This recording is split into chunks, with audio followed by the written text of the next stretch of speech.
Assalamualaikum warahmatullahi wabarakatuh. Perkenalkan, nama saya Rini. Saya ingin melanjutkan video dari artikel yang pertama karena di artikel pertama tadi saya ngestak di presentasi dan ngestak di record. Jadi saya ulang dari pekerjaan terkait. Pekerjaan terkait dapat dikelompokkan dalam dua kategori. Pertama, beberapa teknik CNC.NET telah dianalisis secara mendalam, memberikan wawasan tentang botnet dengan arsitek CNC peer-to-peer dalam studi kasus tentang worm badai menganalisis botnet peer-to-peer meledak secara mendetail. Namun sepengetahuan kami adalah yang pertama menganalisis DNS.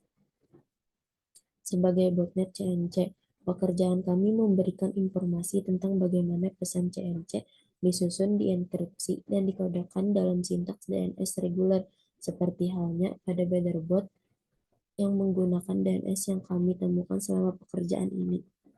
Langsung saja ke bagian kesimpulan.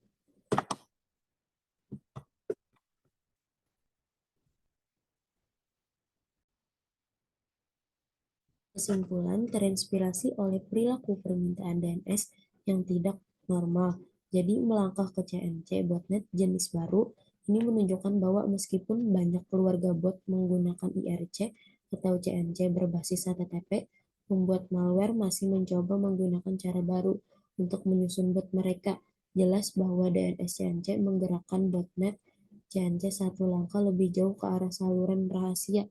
Menariknya, dengan asumsi tertentu, deteksi botnet CNC seperti itu bahkan saat menggunakan saluran rahasia tetap dimungkinkan.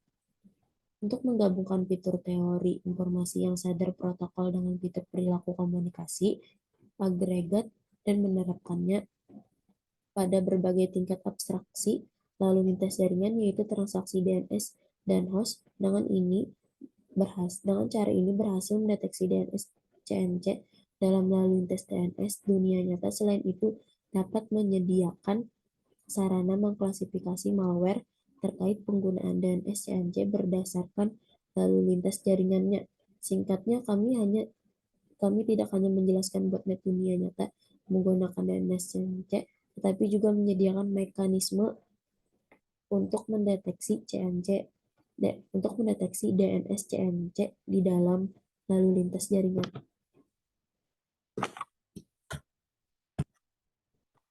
Ini saya langsung saja ke artikel yang kedua, judulnya SQL Injection Countermeasure Method, yaitu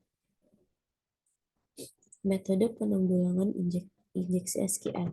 Ada abstrak, banyak data yang dibuat dengan sangat cepat setiap harinya dan akhirnya data ini tersimpan di database. Semua proses dan prosesor menggunakan sistem manajemen basis data karena privasi data yang disimpan dan harus diamankan dalam sistem ini dan tidak ilegal di depan potensi serangan basis data, sehingga perlu menggunakan model keamanan meskipun berbeda di antara mereka. Injeksi basis data telah menjadi serangan umum yang diinginkan yang menargetkan aplikasi web. Penyerangan memiliki akses ke basis data untuk mengubah query SQL tanpa otorisasi untuk menghindari kehilangan data dan membuatnya rentan terhadap publik. Injeksi SQL harus dipelajari dan dipahami. Dalam tulisan ini, saya menjelaskan injeksi SQL dan penanggulangannya. Pertama, ada pendahuluan. Sini saya jelaskan secara singkatnya. Setiap orang membutuhkan database untuk menyimpan segala jenis bendungan karena kecepatan database dan biaya yang terjangkau. Keuntungan menggunakan database adalah mengotomatiskan berbagai tindakan, menghemat sumber daya dan jam kerja. Misalnya, alih-alih memverifikasi information secara manual, pengguna dapat mengandalkan laporan komputer yang disimpan dalam database. Yang dia pertanyakan untuk semua orang adalah, apakah data aman dalam database? Keamanan di dunia ini adalah salah satu tugas penting dan sulit yang dihadapi orang di seluruh dunia dalam setiap aspek kehidupan mereka. Injeksi SQL adalah salah satu metode utama yang digunakan untuk penyerangan untuk meretas database. Jenis serangan ini mengeksploitasi kerentanan di situs web atau server database. Dampak SQL LIA.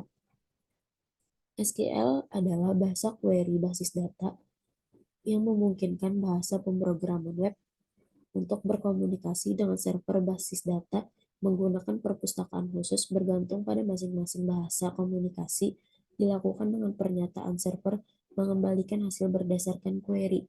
Serangan injeksi terjadi ketika data berasal dari sumber yang tidak dipercaya atau membuat query dinamis berdasarkan data yang masuk. Injeksi SQL dapat mengesampingkan autentikasi, kehilangan data, penolakan akses, dan dapat merusak seluruh database atau pengambilan host.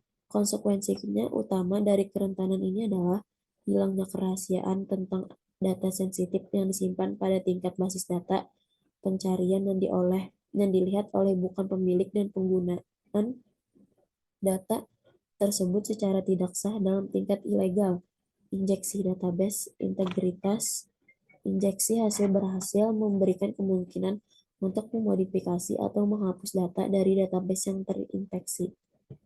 Di sini ada jenis SQL LIA, digunakan untuk menyuntik kode ke dalam klausa bersyarat, sehingga selalu dievaluasi dengan benar. Proses ini dilakukan tanpa adanya verifikasi. Yang pertama ada permintaan SQL tanpa injeksi, yang kedua ada permintaan SQL dengan injeksi, dan lanjutannya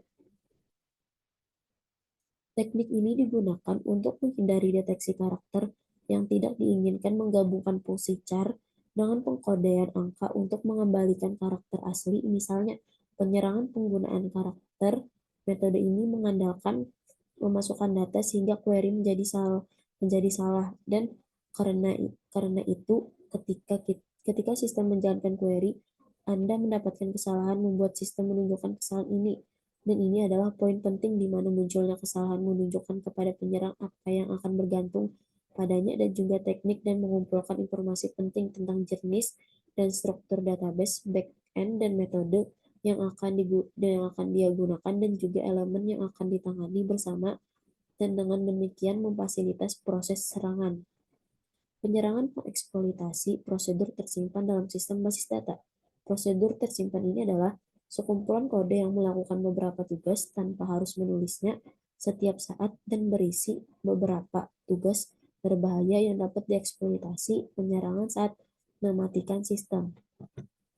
Sini ada penanggulangan SQL LIA. Menonaktifkan fitur yang tidak digunakan.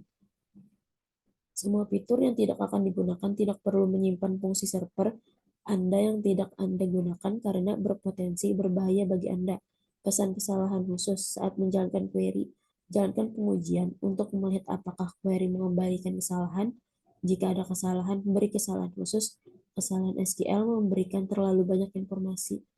Yang pertama, serangan kata kunci tertentu, yaitu serangan jangan izinkan.